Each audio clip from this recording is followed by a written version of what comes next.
Je voudrais qu'on voit les poupées. Merci, là c'était Marc Blatta. Maeva quitte définitivement W9 et la production et se fasse virer de Moundir. Ils devront se séparer de Maeva rapidement et instantanément et que Carla redevienne et vienne à tout jamais la première des candidates de télé. Je mets 2 pics sur Maeva. Maeva, tu seras complètement bloquée et tu seras virée des programmes de W9 et les Marseillais et tu ne participeras pas au nouveau tournage Les Marseillais.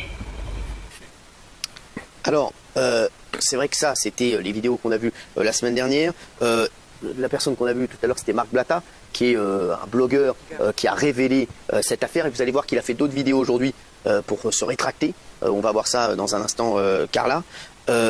Donc, ce qui vous est reproché, c'est d'avoir fait de la sorcellerie sur des candidats de télé-réalité pour leur vouloir du mal et pour, voilà, on dit que la sorcellerie, ça peut marcher. Expliquez-nous cette histoire, parce que...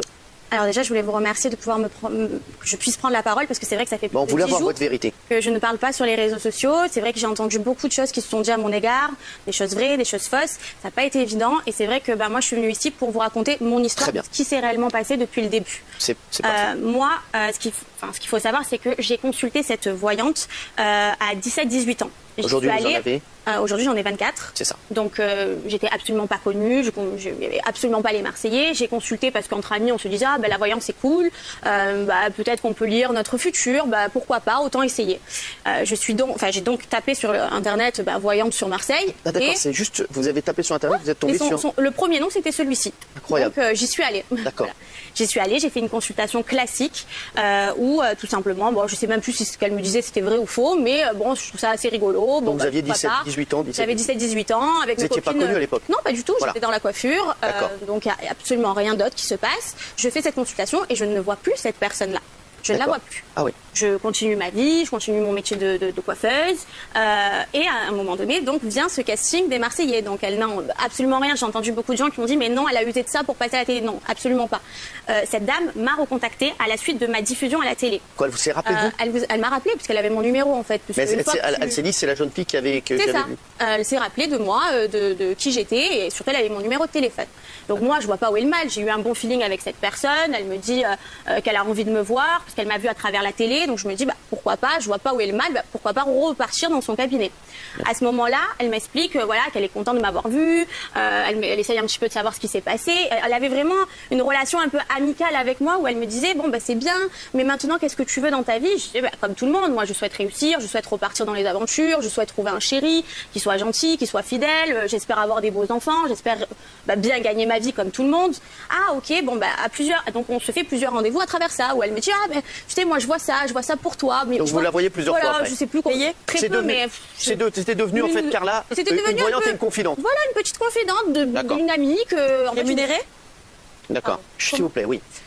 Une amie où je me disais, elle veut mon bien, moi je lui raconte un peu ce qui se passe, j'ai confiance en elle, il n'y a rien de mal. Et puis arrive un moment donné où elle me dit, écoute Carla, faut vraiment que je te voie. Donc je me dis, ok, qu'est-ce qui se passe? Donc c'est elle qui vous appelle pour vous voir. Il faut vraiment que je te revoie. Alors moi je me dis, peut-être qu'elle a eu un flash, peut-être qu'elle m'a dit quelque chose, je sais pas. Donc je vais la voir à son domicile. Où là, elle est pas seule, d'accord? Elle est avec une dizaine de personnes, parce que c'est comme ça qu'ils vivent. Donc une dizaine de personnes, je me dis, qu'est-ce qui se passe? Je comprends pas. Elle me dit, tu sais, moi tu m'as parlé que tu avais envie de réussir ta vie, tu m'as parlé que tu avais envie de gagner de l'argent. Je dis oui. Elle me dit, mais tu sais, moi je peux réaliser tout ça. Je dis, ah bon, mais comment? Oui, je peux réaliser tout ça. Mais pour ça, il va falloir que tu me formules des choses que je vais te dicter. Je dis, mais je comprends pas. Mais oui, c'est pour que j'arrive à voir si réellement je vais t'apporter des ondes positives. Donc la chance va t'arriver parce que tu sais, moi j'ai des dons. Bon, ok, d'accord. Donc là, à ce moment-là, elle me dit, tu sais, il va falloir que tu formules certaines choses. Moi, le problème, c'est que j'ai une pression parce que je me retrouve avec 10 personnes autour de moi que je ne connais pas, des hommes, des femmes. Je me dis, mais qu'est-ce qui se passe derrière tout ça? Moi, j'ai qu'une envie, c'est de vite partir. Le problème, c'est que tant que je formulais pas ce genre de choses, elle ne me laissait pas partir. Donc moi, je me dis, elle me demande de formuler des choses, mais qui vont pas avec ce que j'ai envie. Parce que je me dis, mais attends, moi, je veux juste être heureuse dans ma vie. Je comprends pas pourquoi tu veux me faire du mal à mon entourage. Oui, mais même ma maman, il va falloir que tu te détaches un peu de ta maman. Mais moi, je lui dis, oui, ok, je me détache, d'accord. Et à ce moment-là, je rentre chez moi. Quand je rentre chez moi, donc déjà, je sentais qu'il y avait quelque chose qui n'allait pas. Je rentre chez moi et à ce moment-là, elle me balance des vidéos. des vidéos comme vous avez pu le voir. Et là, je me dis, mais qu'est-ce que c'est? Mais je comprends pas. Moi, je n'ai pas du tout demandé ça. C'est quoi ça? Mais des vidéos d'autres personnes ou des vidéos? Non, des vidéos un peu dans ce style-là qu'on a pu déjà découvrir.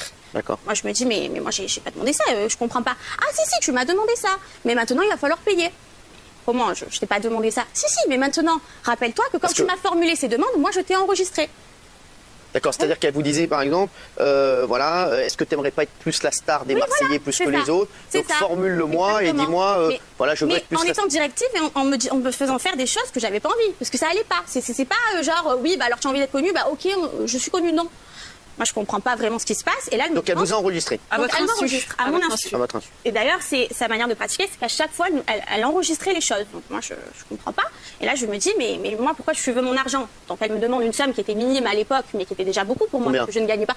Je sais plus, elle m'avait demandé peut-être 200, 300, 500 euros, je sais plus, mais c'était déjà beaucoup pour moi, parce que moi, je gagnais pas ce que je gagnais à l'heure d'aujourd'hui. Oui. Donc, moi, je me dis, mon Dieu, mais comment je vais faire? Parce que maintenant, je suis connue. Et maintenant, ils ont ces fameuses notes dont je suis pas fière, que j'ai dit parce qu'ils m'ont obligé de le dire, mais comment je vais faire pour m'en sortir? Donc je me dis, bah, là j'ai pas d'autre choix que de devoir payer peut-être pour qu'elle me laisse tranquille. Donc vous lui donnez 500 euros. Donc je lui donne, je sais plus combien c'était, mais voilà, je paye. Et là à ce moment-là, je comprends que je suis partie dans quelque chose qui me dans un engrenage. Parce que là, c'était, ah mais maintenant on va te recontacter, il va falloir que tu nous redonnes de l'argent. Mais comment? Je t'ai donné de l'argent déjà pour que tu me laisses tranquille. Oui mais non, parce que maintenant il va falloir faire de nouvelles choses. Oui mais je comprends pas. Parce que si tu ne veux pas, n'oublie pas que la première chose, avec tes notes, donc si tu veux pas que ça sorte et que tu veux pas avoir de soucis, il va falloir que tu continues à payer. Et j'étais dans cet engrenage en permanence. Donc pour résumer, donc première fois vous allez une fois donc chez cette voyante qui vous appelle, qui vous dit il faut que vous me voyiez, il faut que je te voie. Elle vous fait faire des choses, voilà. Non, elle me fait me raconter ma vie en fait, elle me fait parler. Elle vous a enregistré derrière, elle vous fait un premier chantage, après donc elle vous fait revenir et là elle vous fait faire ce genre de vidéo là. Non, moi je n'ai jamais fait ce genre de vidéo. Moi, elle me fait faire des notes comme quoi elle prouve que c'est bel et bien moi qui veux ça et pas elle. Mais en me dictant et en me disant, mais il va falloir que tu formules ça de cette manière. Parce que si tu veux pas avoir de soucis, c'est comme ça qu'il va falloir le faire. Donc moi, je me dis, mais comment je vais faire pour m'en sortir? Malheureusement, je suis connue. Moi, j'ai pas envie de perdre mon travail parce que s'il y a ça qui sort, ils vont penser que je suis folle. Donc vous aviez peur, vous aviez peur que ça sorte pour les Marseillais, que vous pour les Marseillais, pour ma vie. Je me dis, mais pour votre carrière. Mais est-ce que c'est quoi cette somme de 1,2 million d'euros que vous seriez donné à la voyante? 1,2 million d'euros, il paraît que c'est une vraie somme. C'est une vraie somme, oui. Vous avez donc donné. Ça parce que ça a duré sur plusieurs années. Sur combien d'années? Sur à peu près. J'ai plus la notion, sur 4 ans, c'est 4 ans.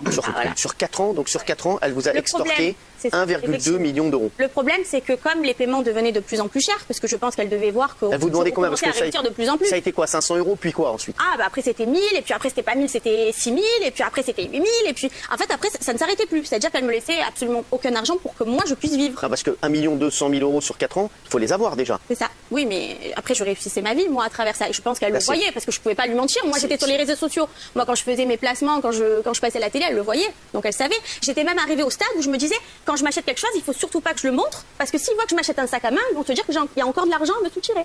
Donc il fallait que j'arrête, il fallait que je me cache, ou que je dise, ah ben merci Kevin, merci de m'avoir acheté ce sac à main, merci de m'avoir acheté ça. Parce que je me disais, s'ils voient que j'ai encore de l'argent, ils vont tout me prendre. J'étais arrivée au stade de me dire, il va falloir que je les paye toute ma vie, parce que en fait je suis partie dans un engrenage où je pouvais plus faire machine arrière. Alors ces vidéos, comment elles sont sorties?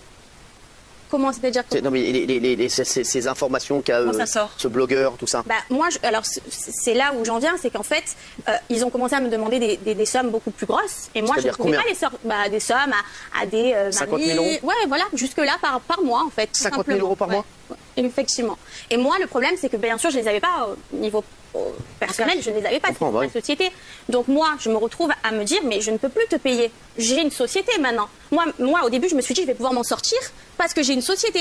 Mais non, Carla, t'inquiète pas, il y avait toujours une solution. Mais non, Carla, t'inquiète pas, je vais t'emmener à mon avocat. Mon avocat va te faire un contrat bidon. Mon comptable va te faire des factures bidons. Mais ça va justifier ces paiements-là. Et puis surtout, moi, je fais ça, mais c'est parce que, justement, il y a ça derrière.